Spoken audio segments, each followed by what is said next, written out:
And welcome back to another episode of the King Ugly Crew. So tonight we're actually going to do a part two of ADD versus ADHD because it has spiked a conversation amongst our families, I'd say. Tonight, actually, Lonnon's going to be moderating for most of this. I don't have access to another device to look at while I'm doing this. Well, we have who we have on tonight. Speaking of ADD kicking in, Lonnon is on tonight. Oh, hey. And we have Skyla. Hello. So it's going to be awesome to have a woman's perspective on ADD because it is different in women. Griff will be joining us later. He should be getting on pretty soon here. So, Lonnon, why don't you take it away? Okay, and the website we are using for all of our knowledge or facts Info. Thank you. Information is Attitude Mag. So that's where we get attitudemag.com, correct? Correct. Yeah, and it's ADDITUD. Attitude, not attitude. Yeah, it's good stuff. Yeah, I add, subtract, but why are you spelling it? Good old Billy Engvall. Oh, my goodness. You guys are just terrible. All right. So ADD and ADHD in women is, well, I'm in a family of boys mostly, and I'm sure the boys, I have to confess, I did not listen to the podcast last week. I'm sorry. So she might go over something else again. I will probably talk about what they've already talked about. But being in a family of mostly boys, and we all have a little bit of ADD, I think. How close is Tashi to you? In years? Yeah. 7. She's 7 years younger than me. Yeah. Yeah, I guess 84, 77. Okay. Yep, 7 years. And then Sari's 16. So. And it's just crazy to think about. Sorry, that has a big gap. But yeah, I used to take Sari to the mall, and people would be like, "Oh, is that your baby?" And I'd be like, "No, gross, ew, no." Well, nowadays that would be commonplace. So. Well. Arroya gets it constantly when she's got Katya. Yeah. Well, and I mean, Aurora's she's technically 18 old and enough. She looks 20. She does. She looks like she's in her 20s. She looks old enough to definitely have Katya. And I was 16, so I mean, she could have been mine, but ew, no, gross. It's my sister. Gross. No. Gross. Ew. No. Stop. Disgusting. So freaking idiots. Because it wasn't Idaho. It wasn't Idaho. Oh, Griffith joined us. Yay, hi, Fuff. Hi, Griffith. We're continuing on with the ADD one, and we're getting Skyla's perspective on it as well, because it affects women differently than men. So my ADD looks different than most of the boys' ADD. My ADD kind of comes out as I just look really disorganized most of the time. If it's but the thing is, you know where everything's at, huh? I know where everything is generally. Yeah, I know where everything is. Every now and then, it's like I can't find that, but you don't know if a kid touched it either. No, like I even generally will know where it got moved to because I will notice those little details, but most of the time I can't make myself clean it up. It's and for me, and they talk about this in the article. They talk about how you're generally on one end of the spectrum or the other, and it switches back and forth. So either my house is super clean because I just was in the mood to clean and I cleaned. Like I cleaned stuff out, I reorganized everything, I labeled everything, everything is perfect. Or it looks like a tornado just went through because, I mean, I just organized 2 weeks ago. Why should I have to do it again? So Dane said that exact same thing. He's like, Did he? I was just in the mood to clean, and then instead of just doing a little bit, an hour here and an hour there. Nope. I cleaned for like 13 hours straight. And then I don't want to clean again forever. Right. That's what he said too. So some of the symptoms that they talk about on the attitudemag.com for ADHD symptoms in adult women is that you can feel overwhelmed in stores or at the office or at parties. Is it hard for you to shut out sounds and distractions that don't bother others, like somebody chewing or just that tiny little squeak? Can that affect men too? That's my wife. Definitely a pet peeve for me. Okay, do you guys, Lonnon, you might remember this, but I remember driving with Dad on a couple of occasions, and there would be like a foam cup that was squeaking. Oh, yeah. And he would lose his mind until it was found. What is that noise? Yeah. Where What is that that coming squeaking? from? I can What hear is it. the squeaking? I'm still the same way. There's something rattling in my vehicle. I have to pinpoint it to stop it, or I go nuts. And I'm very much the same way. But yeah, so that stuff bothers me. So another symptom is time, money, paper, or stuff dominating your life and hampering your ability to achieve your goals. You should see my desk right now. Like you just go, Right. you get overwhelmed by stuff. And I think that kind of ties into like an addictive personality kind of thing where you just kind of gather things or time or you get fixated on money or how much time you have or how much stuff you have or that kind of stuff. So I think that can you hear a lot about ADD people who are also addicted to things. And sorry, I was just reading through like all the different things that they're talking about with girls, and it says recognizing key symptoms. Funny thing is, one of them is picking at cuticles or skin, and Dane says if he's just sitting there, he will pick his elbows until they bleed. Wow. And I'm like, I don't have that issue. No, but you have an oral fixation. Yeah, you always I have to be chewing on something. Yep. All of us do, I believe. Nope, I don't have an oral fixation. I'm sorry. I have something. The boys that are on right now. I know Griff does. I definitely do. Yeah, like I'll get a small piece of plastic and I'll just sit there and chew on it for a while. So, yeah. I was literally chewing on a zip tie right before we started, and then I had to spit it out because I had to talk. Yep. Uh-huh. Yeah. And Lonnon, I know for sure Lonnon's always been that way because I remember. I wasn't around for Case and Griff enough to remember whether or not you guys always chewed on stuff. But Lonnon, like if you found a chewed up pen, it was Lonnon. Yep. Like you just yell across the house, Lonnon, stop chewing on the pens. Stop. Yep. Definitely. That was me. But it was just interesting. But did you see the other key symptoms? I'm looking through. So here the first one, it says can look like this. It doesn't say it has to be, right? Daydreaming quietly in class. I don't know if that's just a girl one, because I did that. I think most of these are going to be cross-gender. I think they're just going to manifest slightly differently. So it's going to look different because they don't necessarily say that the symptoms are different, but it's just going to look slightly different on because a it's girl coming from a girl than from on a girl than it does on a guy. So one of the symptoms I notice is, do you often shut down in the middle of the day feeling assaulted? Do you request for one more thing put you over the top emotionally? On a guy, that's going to look like anger. On a girl, that's going to look like tears in many cases. So I think a lot of these symptoms are going to be the same. They're just going to manifest differently. They're going to look differently. So this one I imagine most of us have had. Have you stopped people from coming over to your house because you're ashamed of the mess? Absolutely. Absolutely. Yeah. I gotta throw it out there. No. That's because your wife cleans crazy. My wife is OCD, and my house is always clean. And that's unless I'm she's visiting. Definitely not ADD either. No. No, seriously, I don't think she is. No, what, I would ADD? agree with you. I don't think she has ADD at all. I don't think so either. But she definitely is OCD. She is. The house has to be clean, which I'm very okay with. But there's certain times that is number one priority, which is, I get it. But yeah, that's my wife. I love it to death. But at the same time, it's like, all right, relax, sit down for a second, woman. Come sit with me and watch a TV show. No, the dishes have to be done. No, I have to get laundry done. No, I'm like, relax, it will get done. But it calls our names. No, seriously, that's how she is. Like, no, I gotta go do it. I have to go do it now. Okay. So obviously Dad has it. Right?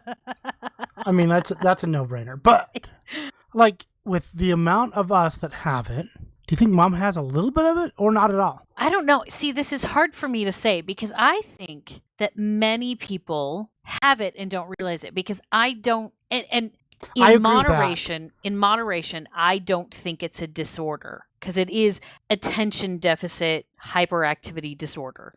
Right. It's definitely not a disorder. It's just a different way of thinking. We did get into that. And so I think it's really hard to say whether or not mom has it. If mom has it, she learned it, I think. Because you can't be married to somebody who is the opposite of you and not pick up some of what they have. So like I've picked up some of Mike's responsibility and some of his work ethic, and he's picked up some of my silliness and some of my spontaneity. So I think looking at grandma and grandpa, I think that mom didn't get it from there. Yeah. So I think that if she does have it, it was an acquired trait. I think that she picked the things that worked for her. I get that. If that makes sense. It does. Okay, so real quick. So like you were saying that, some people like pick it up so we were talking a second ago. It's a weird, I pulled the statistics on it. And I was talking before we got on that there's 9.4% of kids between the age of 2 and 17 that are estimated to have been diagnosed with ADD or ADHD. Here's the weird part. The worldwide prevalence of adult ADHD is only estimated at 2.8%. Wait, it goes away? Well, supposedly. there are a few ways you could... Yeah, I think there are a few ways you could interpret that particular piece of data. Well, one of them was just like you were saying that maybe they just don't know. Like they have some form of ADD, but it's not enough for them to ever gotten diagnosed or think they have it. I think that's certainly one way that you could interpret that data. I think you could also interpret it that you grow out of it, or you can interpret it that the kids that are kids now are the kids of the kids who were first diagnosed with ADD, of the generation that was first diagnosed with ADD. So we are more aware of it. So it just may be that they're being diagnosed more often. And that could be because that was a study in 2016. And here's my third way I think we can interpret it is that kids are overdiagnosed when they're kids. I would agree with that as well. The lack of recess. Yeah. You mentioned that earlier. The lack of recess makes many kids in school. I was a substitute teacher for 4 years. The lack of recess really affects the kids. Like they start acting like they have ADD. They just can't focus because they've got to get outside and move. And so when you start taking away their recess, as has been done over the last generation, their recesses. I mean, I had recess. Not just recess. How was it when you were at school? Could they? So like in Nevada, my kids weren't allowed to talk in the lunchroom. We had times for my kids. We had times when they could talk and times when they had to be quiet and I saw it firsthand. They would forget to eat because they were so busy talking to their friends. They would forget to eat and they would be hungry, before it was time to go home. That's weird. I never had that problem. No, you didn't because you had enough recess. True. Yeah, we definitely had way more recess when I was a kid. No doubt about that. Yeah, so when I was a kid in, especially Reno. I remember here in Reno and Idaho. California. I remember California because I was only in elementary school for like 2 months in Idaho. Oh, right. And so I remember having 3 recesses. You had a morning recess that was like 15 or 20 minutes long. You had a lunch recess that was like half an hour, 40 minutes, something like that. After eating. I thought it was like 50. Oh, well, after eating it was like 40. Yeah. That's insane. And then you had an afternoon recess that was 15 or 20 minutes long. Yeah, but we also went to school. Like school started at 8. We didn't get out until 3:30, I think. Something like that. Yeah. But we got those extra recesses. But now they're shortening the day, getting them home sooner, but they took away the recesses. Like, give them back the freaking recesses. Yeah, and I can see what they're thinking. Get them home because then they have the freedom to do what they want to do. But not when you have teachers that like to give busy homework. Listen, I haven't run into that problem. Honestly, I have not had that problem with a teacher that gives excessive amounts of homework. We've always had very appropriate amounts of homework. So I've only had one. Like there was one that she just gave busy work and he'd come home with ridiculous amounts. And Isaac was just like, I get it. Why the freak do I continue having to do it? Well, the more you do it, the better you get. But not math. Once you got it, you got it. No, the more you practice it, it's math especially, the more you practice at it, the better you get. Faster, yes. Not necessarily better. Okay. Anyway, so I think the lack of recess is hurting the kids. As far as perception of ADD, I think we're being diagnosed more often than is maybe. And obviously, I'm not a psychologist. I'm not an expert. I can only say what I've seen. So you were talking about it's getting more prevalent to diagnose them. 2003, I think so. 7.8% of children were diagnosed. 2007, 9.5. 2011, 11%. Okay. And yeah, it's increasing. It's certainly increasing. Part of that is going to be that the doctors are more aware of what the symptoms are, and are going to be better at diagnosing. And part of that is going to be they just can't focus at school. And that, of course, is the loss of recess. And I think also the media culture, YouTube culture, like YouTube clips are like 9 seconds long. That's TikTok, isn't it? Or well, one of the other ones? No. Well, it used to be Vine, but a lot YouTube, of so it's YouTube shorts are 10 seconds, TikTok are 7 seconds unless you unlock 3 minutes, and I think that's about it. And Snapchat, because Snapchat's limited on time as well. So go ahead. And they did, thank you, Case.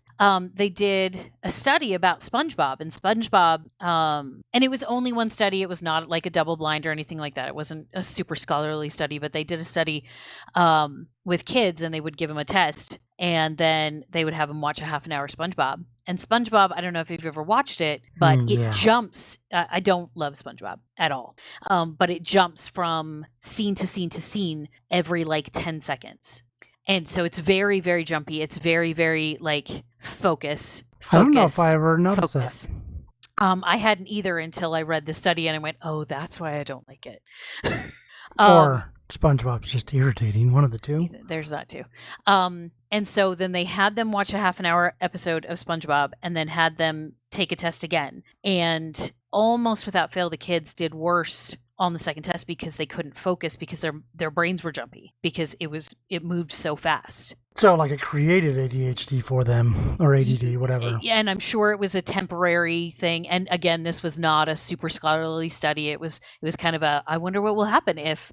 But it shows how plastic their brains, well, all of our brains are, how plastic they are. I notice that, when I'm on Facebook or when I'm on Instagram and I'm watching the stories and they're only lasting, a few seconds at a time, I tend to have a harder time focusing at work when I've been doing that, before. And so I think our culture is creating more ADD symptoms that are not necessarily related to how your brain is made up. And then I think also our lack of recess and the way our school day is structured is making symptoms either more prevalent or more noticeable for kids, whether they have ADD or not. So right. That's what Griffith and Dane were talking about. They discussed that for a little bit too, about how the lack of recess, and so it was just interesting.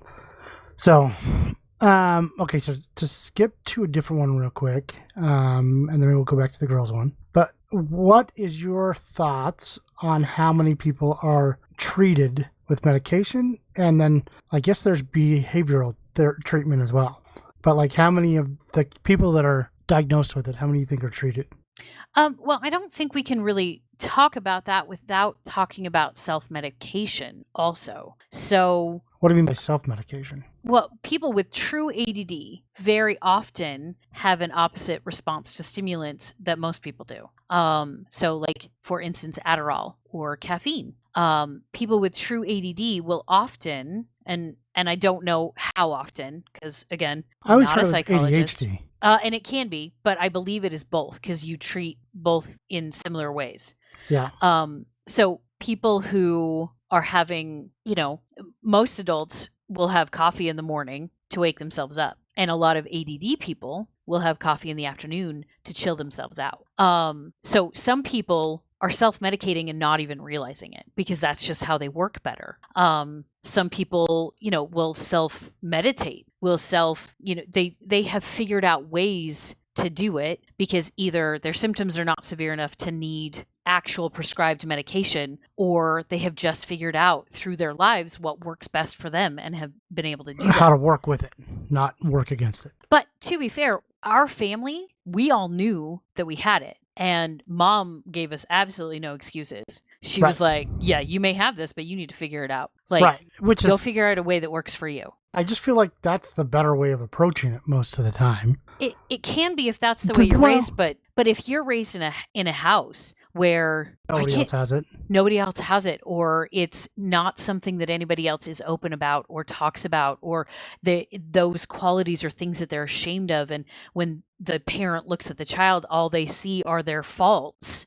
and they want to fix that for their kid, and all they do is harp on them because they want their kid to be better than they were and they don't want them to have the same mistakes they had, then that's going to make it real hard to look at it in a healthy way. You're just going to try and hide it, and it's going to explode, and it's going to get ugly. So we were very fortunate in how it was dealt with at our house. But there are going to be situations where there's like, that is not even possible. And this is going to sound like an oversimplification, but I have very, very straight hair, very straight, very fine, has no body, no volume at all. And the boys are like, what is she saying? What's going on? And both of my daughters have wavy or very curly hair, and I have no idea what to do with it. Like, no clue. I'm like, what? Why? Like, what do you mean you can't brush your hair? What do you mean it's too tangly? I literally don't understand what you're talking about. And it wasn't until like I taught myself how to treat their hair that I could help them. And so if you're, as a parent, you don't have ADD and you have no idea how this is working, and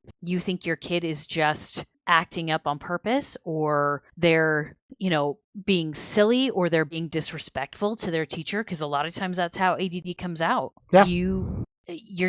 They're going to just get in trouble all the time, and they're going to hate you, and it's going to be real rough. So it really depends on if you get a good teacher or not. I wouldn't even say good teacher. I would say a teacher, again, who recognizes what ADD is and what it looks like, and recognizes how to help that child. Well, that's what I mean. I mean, for me, it was Mrs. Alberta. She was awesome. Bonnie, we love you. But she was like, she'd go to and she'd talk to mom, and she's like, I can tell that kid is super smart. He just needs to do the work. And it's like, I don't want to do the work. But like, she tried to make it so that I could figure things out. Like, we were doing something with Edgar Allan Poe. And so I was like, I don't want to write anything. Could I bring in music that pertains to what we're listening to? Tales of mystery and imagination? Exactly. So she's like, yes, that works. Because she knew at that point, I had another teacher my senior year, same thing. She was awesome, because she'd be like, I don't care what movie. If you go home on the weekend and you can watch a movie and you can pertain it to what we're listening to or what we're learning in class, and all it has to be is a small paragraph, I'll give you extra credit. Nice. She's like, because at least then I know that you're understanding it. She's like, if you can come in and you can just be like, yeah, here's my little paragraph. I watched Monty Python and the Holy Grail, and it pertains to what we're learning right now because of this. She's like, that's all I want. She's like, just so that I can know why it does. Pertains to breaking the fourth wall. That would be drama, not English. But sorry, that's just what my brain went through. Sorry. I love it. I don't even know what you were talking about, to be honest. The fourth wall, when they talk to the camera. Oh, they're not supposed to. You can tell the drama nerds, that's for sure. Not me. Yep. Yeah, and I think that the kids who end up with teachers like that or with parents like that are very, very fortunate.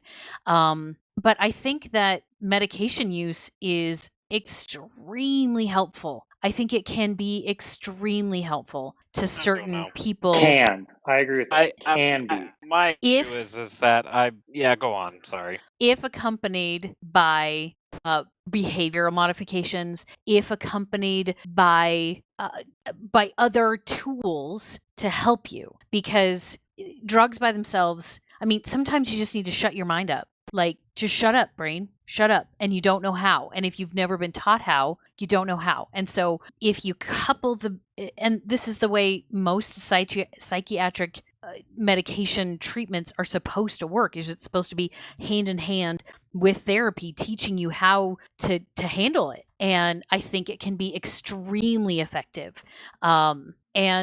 But I think, as with most medications, they are misused, they are abused, they are not used too easily prescribed, in my opinion.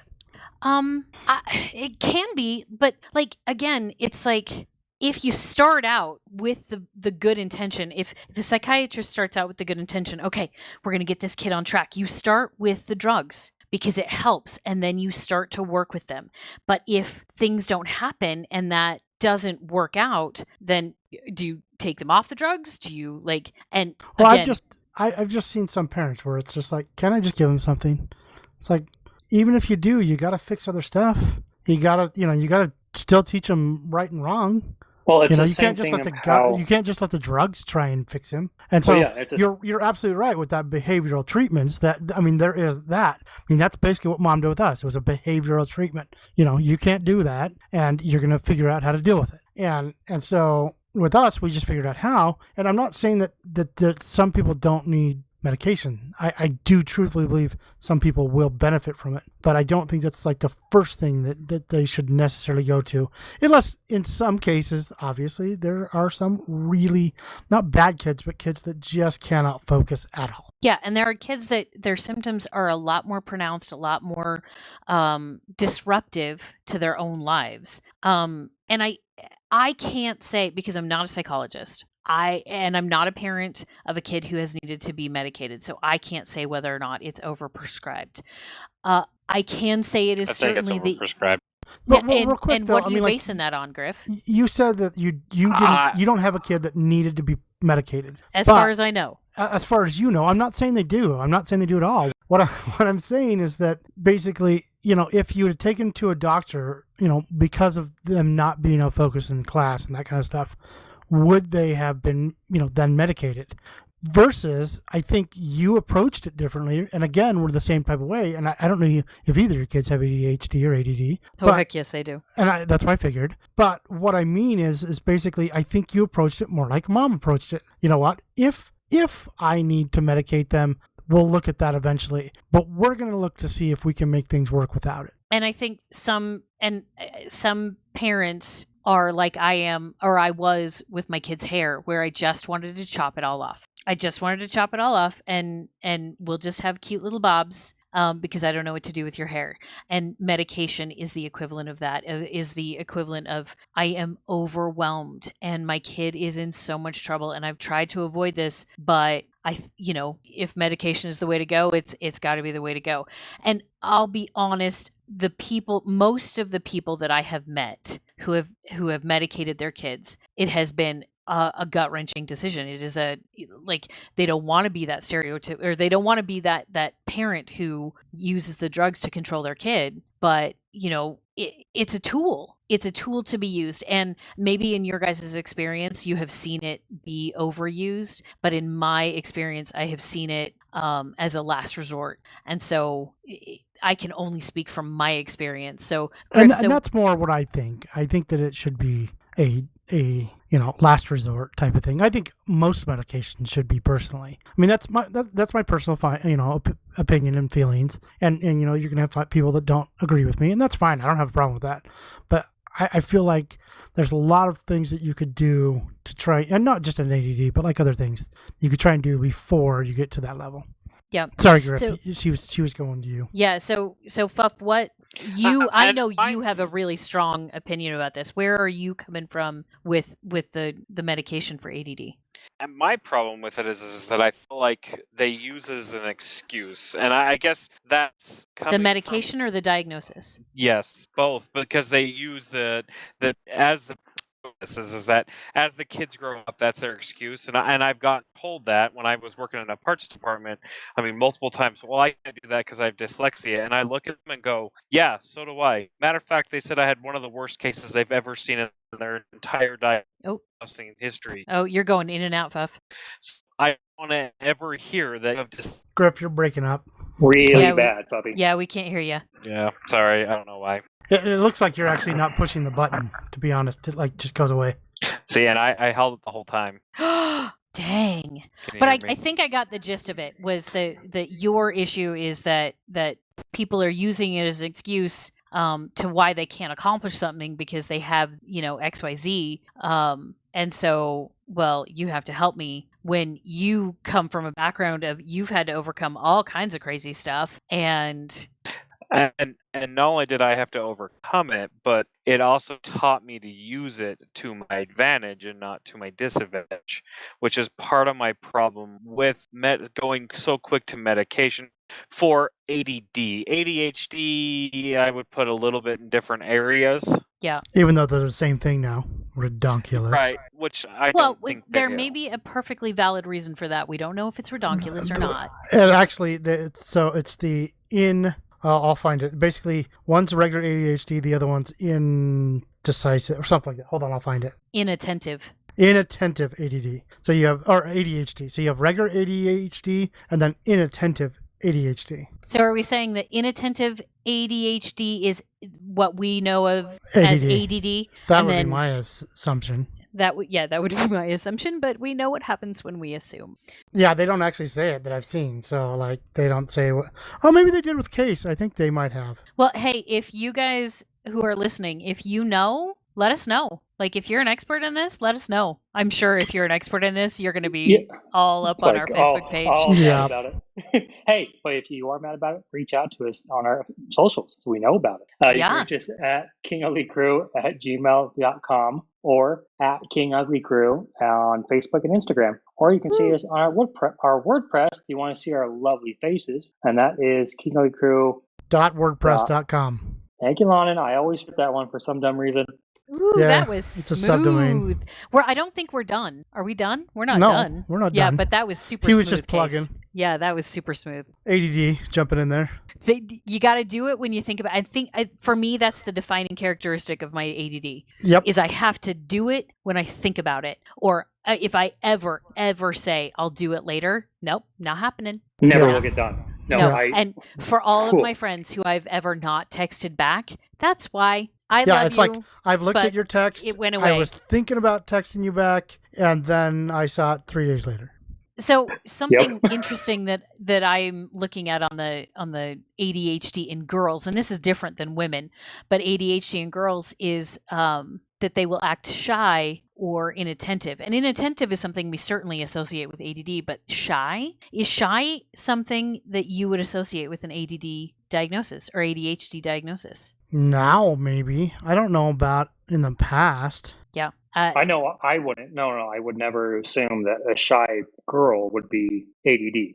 And I don't know if that's because most of us are extroverts as Jensen's. And so that has informed my perception of ADD, or if it's just because the people I know with ADD are really open about it and are like, yep, I've got it. And so shy would not be something that I would associate with that. But thinking about it, it makes sense to me. Yeah, it's also saying, people that don't necessarily know they have it. Maybe that's what they do, but maybe they're shy or inattentive, more shy because they're doing things in class that other people aren't, just supposedly 80 something percent, right, are doing than you. So you just think that you're the oddball out or you're the weird one that people are going to think that you're insane. Yeah. So, that could be it. Definitely for girls more than guys, I think. But still, I wouldn't have thought that. I think the one that's really like hitting me in the gut right now on this recognizing key symptoms for girls is the trouble maintaining friendships.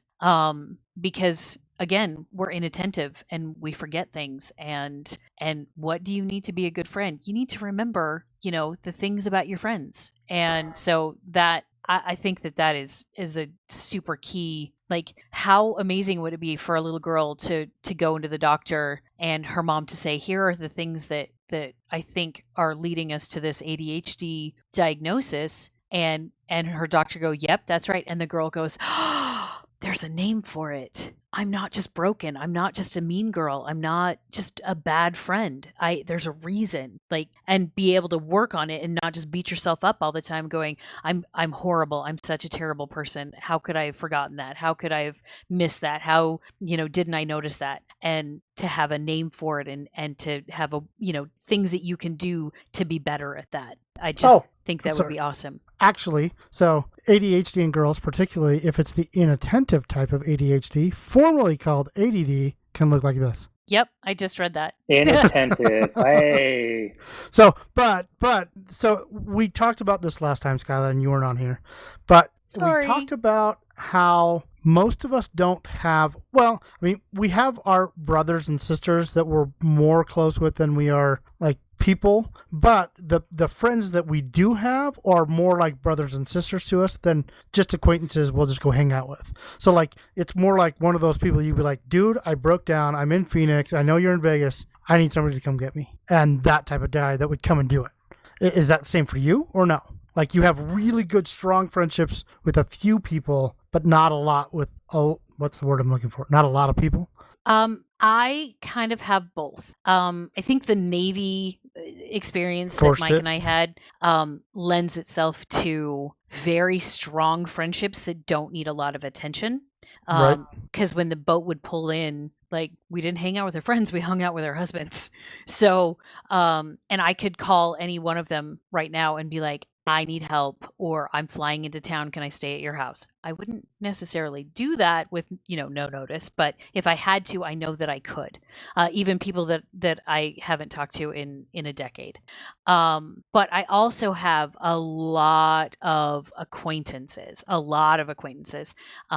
because I'm really good in person. Like if I'm with you and we're together in person, in a group, in a crowd, one-on-one, I'm really good in person. But then when it comes to not in person, so correspondence, Facebook messages, letters, phone, text, that kind of stuff, I suck so bad. And so I think a lot of friendships that I could have taken to higher levels didn't, because I'm not good at that stuff. And the friends that did go to a higher level because they're very understanding, and they're not they as high deal maintenance. with that.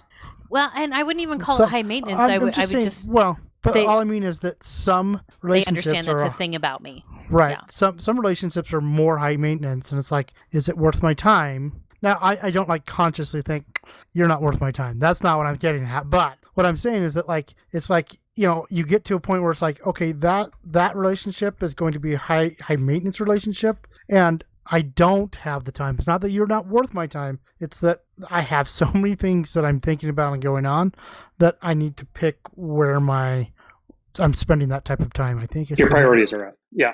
Right. The funny thing is that I found a fact on that exact thing is that ADD people, if you're not constantly like, if they're not in front of you talking about a friend or something, or they're calling or texting you, they kind of just disappear. It's not we don't love you, we don't want you around. It's just we have so many other things going on in our mind all the time that if you're not in front of us, it just disappears in the background until we start thinking about you. And then, oh my gosh, I haven't talked to Kyler in a year and a half, but I love that guy and I can call him tomorrow, kind of thing. Right. And I think Skyla's right in the fact that those type of friends that we have, they know that's how we are. It's like I could text Nick and then, not text him for 6 months and then just be like, hey, what's up? And he knows that it's just like, oh, he must have been thinking about me or something, but it wasn't like I needed to talk to him or anything.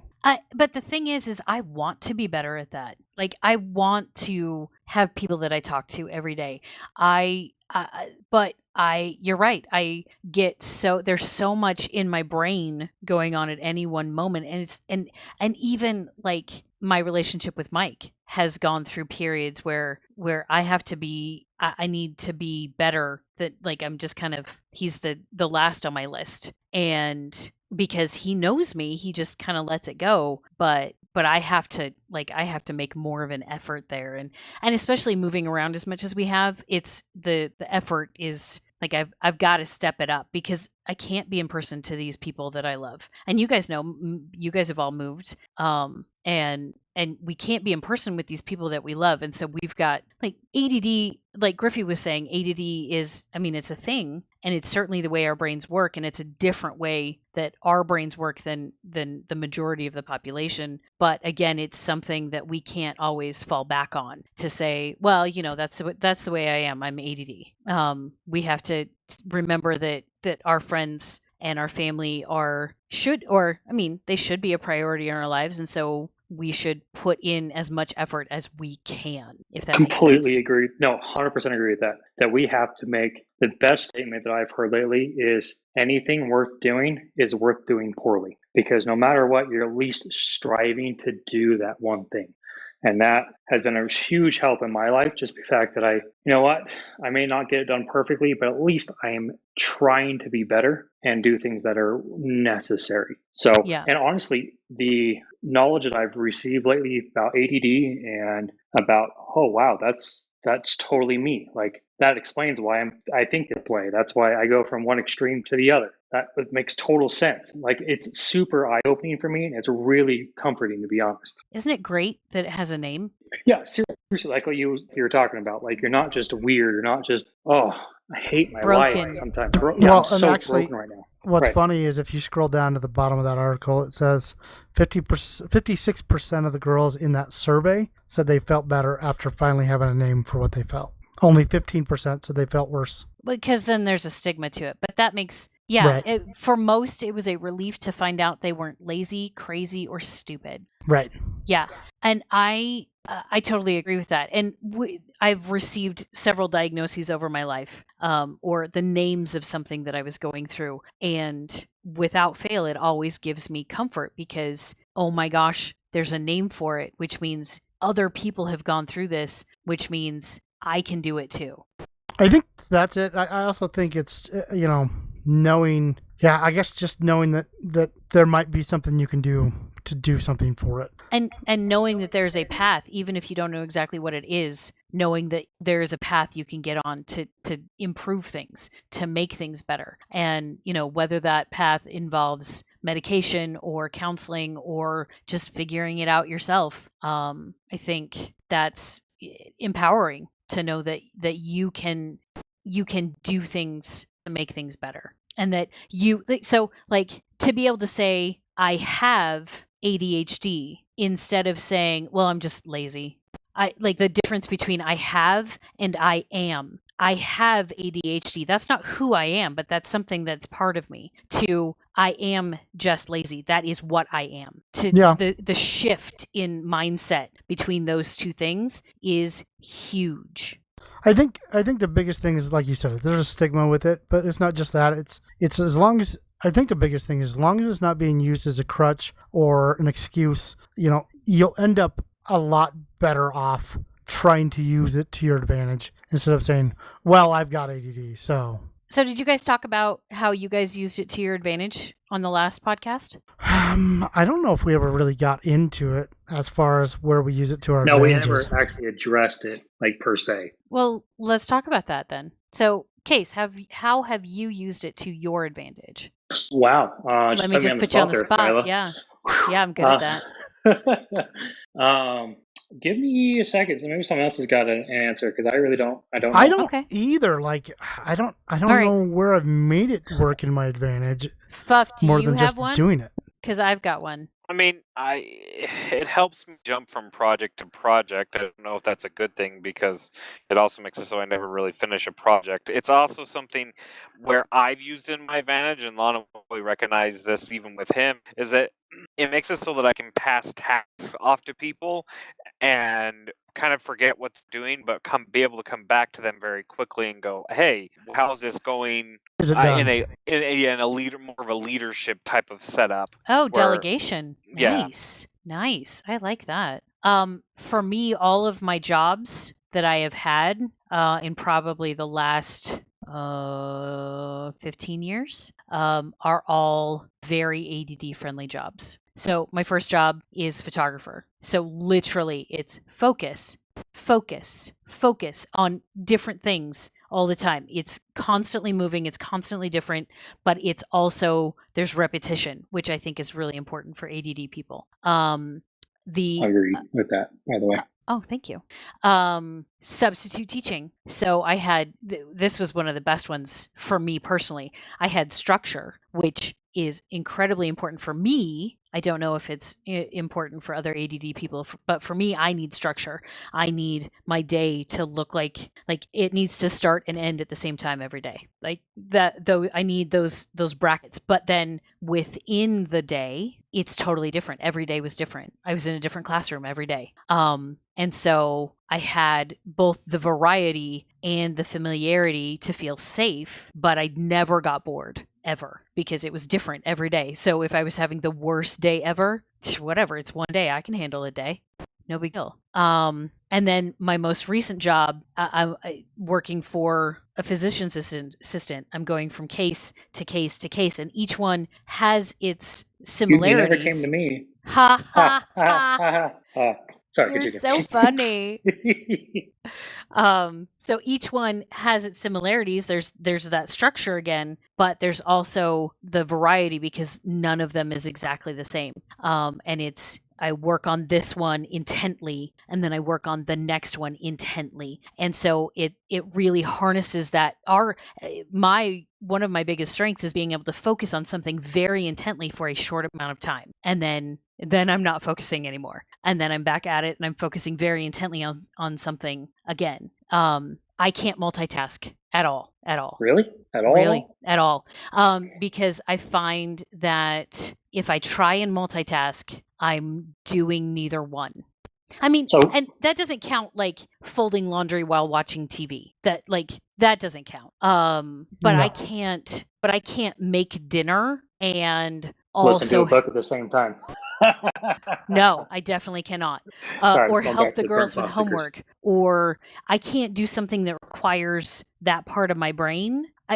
So if it requires the same part of my brain, I can't do both of those things at the same time. But I don't think that's any different for non-ADHD or ADD people, though. I mean, at least in my opinion. Oh, and you've never seen Mike work. Dude can do 17 things at once. I don't know how. Like he can be playing PlayStation and, doing homework, and I don't know how. I just don't. Yeah, I don't either. Craziness is what it is. He's the weird one. So do you think Mike has it then, or no? That is a great question. I don't know. Honestly, I have no idea. His ability to stay focused for long periods of time would lead me to believe that he does not have it. But see, we discussed about that last time a little bit about how, at least with me, and where I will go to the nth degree when I'm researching something and I'm focused on it so hard until I've got it done. Hyperfixation. Yeah, if that's what it is. He doesn't have that. That is the term that when you focus so hard on something, it's called hyperfixation. Oh, and I've got that. I've super got that. It's and then when you get done with that, you're done. You don't want to do anything more with it. And that again is another symptom of a addictive personality kind of thing. Yep, I can see that. I mean, because hyperfixation on one thing for a while, and then you're done with it. Right. Yeah. I mean, and so that's what I'm saying. What do you mean then? When he's focused on something? I mean, he doesn't necessarily give in to boredom. He doesn't give in to the pulls on his focus. He either controls it really, really well, or he doesn't have it. He doesn't go off track. Almost never goes off track. If he has something he's got to get done, he gets it done. Whether and it's not the hyperfixation, it's not the super focus that we get. It's not the I'm gonna make waffles. Oh, look, I made a shelf in my kitchen. Yes, and that's me. And he's no, the waffles have been done for 4 hours. Are you kidding? The waffles have been done for 4 hours. Right. He doesn't. I don't think that he has it, and thank goodness, because without his gravitational pull, I would lose focus a lot more often than I do.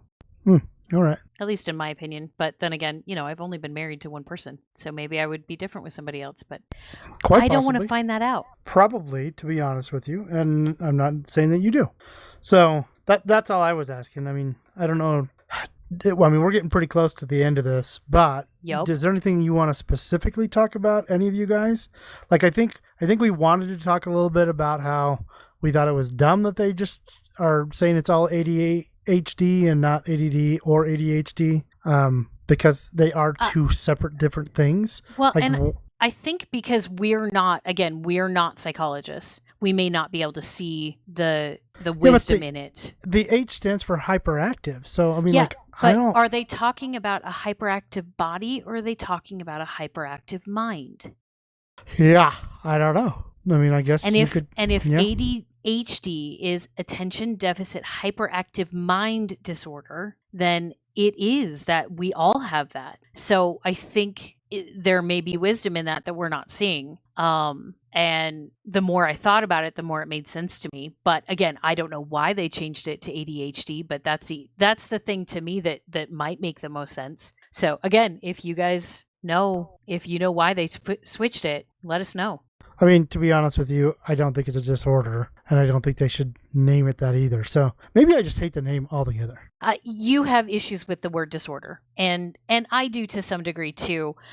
But think about any personality trait in excess is going to be a disorder. And for us, it does not affect our activities of daily life. So maybe we don't have it enough to be diagnosed. So maybe we have symptoms, but they do not rise to the level of a diagnosis. So for us, it is not a disorder. So it is not a diagnosis. I don't know. I mean, like, I think we talked about it a little bit with a tiny bit of autism, like Rain Man, or like, is yes, it's a disorder for him to like live, but you know, he was hyper. Well, what did we say, Case? Do you remember? Called him on the spot. A Griffith conversation. He said brought something about Rain Man. I don't know what you're talking about exactly, to be honest. Oh. He's probably never seen the movie. Probably not. But that'd be true. I've never seen that movie. I think I see what you're saying, Lonnon. But in a situation like that, again, he couldn't live by himself. So even though he was strong in one area of his life, stronger in one area of his life than a neurotypical person, he wasn't strong in the areas that could lead him to a neurotypical life. And so that would be considered a disorder because he can't achieve the activities of daily life. Right. And if with ADD there are certainly the kids who cannot function without some sort of tools. You know, they're bouncing off the walls, they're getting in fights, they're being disrespectful to their teachers, and they don't necessarily know why. But I think those ones are more the ADHD. That's why I think of it differently. Is more, I always, you know, all the kids that were that way were always, not always, but a lot of the time were diagnosed with some sort of ADHD. Because that's very much the loud version of it. Right. But the kids that just can't focus, and people think they're just stupid because they just can't pay attention in class. They are just as affected as the kids who have the hyperactivity, the physical hyperactivity, but they don't get as much attention. Right, but I think that's where, like, me personally thinking I have ADHD, it's like almost, I'm not trying to be offensive to anybody that has ADD, but it's almost offensive to me that it's like, oh, well, now I'm ADHD as well. And it's like, I don't feel that way. Like, I felt like ADD was more of a spectrum? Yeah, maybe. I mean, I guess there's that whole spectrum of ADHD, but it's just like there wasn't as much of a stigma on ADD by itself as there was ADHD when we were growing up. I totally get that because, again, it was the loud one. And you could say ADD. And you know what? Talking tonight, I think maybe we don't have ADD. We just have AD. Right. And I get that. It's just, I mean, I think it's more that stigma. Although I don't know if that's the best phrase for it, but you know, they're constantly changing diagnoses for other things. The connotation. But I totally get what you mean because I definitely do not have what used to be termed ADHD. I never have. Like, I'm not hyperactive despite what my work students would think. Right. That's the only place. Dancing's the only place where that would come out. But it's and you and I are both bothered by the word disorder, but I think that's because we don't want to think of ourselves as broken or as with a diagnosis. And I think that we have symptoms that do not rise to the level of a diagnosis. I think it's a little bit that. I also think it's a little bit of, oh, well, you're not normal. Well, normal is a really big, broad, it's a very focused word, and in the aspect of human beings, normal should be a much broader spectrum. I agree. I think that's why they got rid of the word normal when they were talking about diagnoses like this. And and they changed it to neurotypical, where. But that's still pretty much the same thing. Yeah, just another way of saying it. But it's broader and it's more specific. So when you're talking about a neurotypical person, you're only talking about the brain and how the brain in most people, in the average of people, how the brain works in the average of people. That's all neurotypical means. It just means how the brain works in the majority of the population. Yeah, so there's no connotation as to, well, this is how you should act, this is how you should be, this is how you should look, as there is with normal. Well, she doesn't look normal, she doesn't act normal, she doesn't sound normal. Neurotypical means, it's a medical term that means only how the brain works in the majority of the population. I guess my biggest issue is going to be issue, different in different populations. I don't want them to want me to think differently. Because, I mean, this is something we did discuss in the last one, a little bit about that, about the fact that, how many inventors, most of them probably, were ADD. It's not that they had a disorder, it's just that they thought differently. They think differently, they do things differently. Is it a bad thing? No. It's, in my mind, it's like my choice not to drink alcohol versus somebody else's choice to drink alcohol. That's their decision. But it doesn't have to be, I don't need to be like you. I just need to be me. Okay, so I'm gonna counterpoint that just a little bit. If we go back and we talk about inventors and speaking of, like, say, Tesla and Michelangelo and Studebaker, or not Studebaker, who's the guy? Ford? No, the movie. Tucker. Tucker. Definitely had ADD. Okay, so let's think about these guys. Did they have happy lives? No, but no. A lot of that was brought on themselves. And actually, no, you're right. Tucker didn't either. Okay, so part of that, I think, and granted, I'm just glossing over this, part of that is because their symptoms, while encouraging their genius, also rose to the level of a diagnosis of a disorder, because it took away from the parts of their lives that they could have used to create a more well-balanced person. So in that kind of situation, you would have to ask yourself, do I want the genius, because genius is just the opposite side of the coin of madness, or I think it's the same side of the coin, but yeah, and or do I want to be a more well-rounded person? And is there a happy medium in between? Can you be a successful inventor? Can you be a successful creator? Because I think if you think inventors, also think artists. Can you be a successful creator and also a happy human being? And I think that's all, like, there's a spectrum in there. And I think that the men that we think of as classic ADD could have benefited greatly from some strategies to help them with their relationships. Because that's where we struggle with ADD, is our relationships. That's where we struggle, because we get so caught up in all the other things in our minds that our relationships fall to the wayside. And what informs our happiness more than our relationships? Yeah, you're right. But I'm just saying, I mean, like, I don't know. Happiness to me is more of a, what did I say last time? It's more of it's just me being happy. It's a choice. It's a choice. State of mind. Absolutely. It's a state of mind. My wife just says, but it's my decision whether I want to be happy or not. Now, that being said, I can get where you're coming from, that, they weren't happy. But what's your definition of happy, and what was their definition of happy? That's an excellent point. I don't know what their definition of happy was. I mean, you don't know that Tucker wasn't happy, even though he got totally screwed over. He was still happy, maybe because he still had his family and he still had all the other things. But okay, and that's totally valid point. But again, did they die with an obvious happiness on what we think happiness is? Tesla, definitely not. Tucker, I don't know. I don't know some about other Tucker. ones, I don't know. Tesla, definitely started. I mean, he was much like Howard Hughes and just started kind of freaking out. Yeah. And if he had maybe had tools that helped him build stronger relationships instead of the more shallow ones that he had, then maybe he could have made it through with a little less struggle. And I think that's where, because I don't want to be taught how to think differently. I don't want to think like everybody else. But Right, I also don't want to think so differently that I can't understand where other people are coming from, and I can't understand where my faults lie, where I need to work. Yeah, that makes sense. All right, it really Wow. is like 15 minutes past when I said we need to end. Oops. No, it's fine. Yeah. That Great never happens conversation, when though. I'm on. That never happens when I'm on.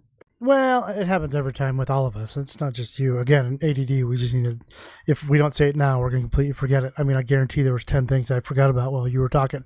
Yep. And just because I didn't want to interrupt you, but it was like, okay, whatever. But anyway, Case or Griff, is there anything else you guys want to add before we close this one up tonight? No, I say we just keep the guys. People have ADD and ADHD out there, and they're gonna think different than you. It's okay. It's all right. We don't love you anything less, or if we don't, I guess We love you different. We love you differently, but we still love you. Yeah. And Griff, you said you don't have anything to add? Because you were so talkative tonight. I mean, like, geez Louise, we couldn't even get a word in edgewise. I think Griffey was just on here to talk. My computer was having issues. Sorry. Yeah. All right. I'll have to look at it and see if it's something in the settings or something for you. As funny as it is, I changed routers because my other router I bought didn't work. That sucks. Oh my gosh, Griffith, Yeah. your computer's ADD. Yeah, something. Well, thanks, guys, for just hanging out with us tonight and listening to this podcast. This is something we're all obviously very passionate about.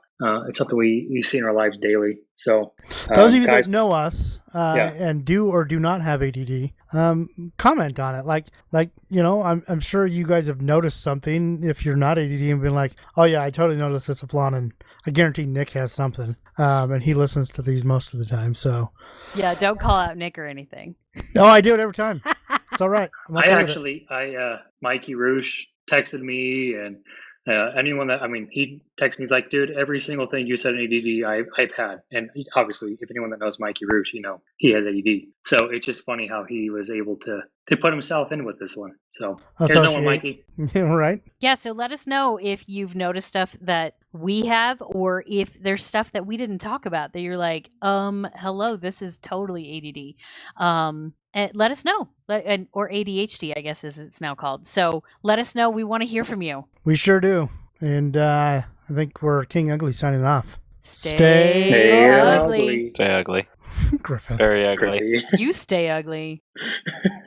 Playing my video game. What game Dude, you you're on a playing? podcast. Hey, it's okay. I've been working on Wow. motorcycle. My wiring is done. So And excited. we have just illustrated our point.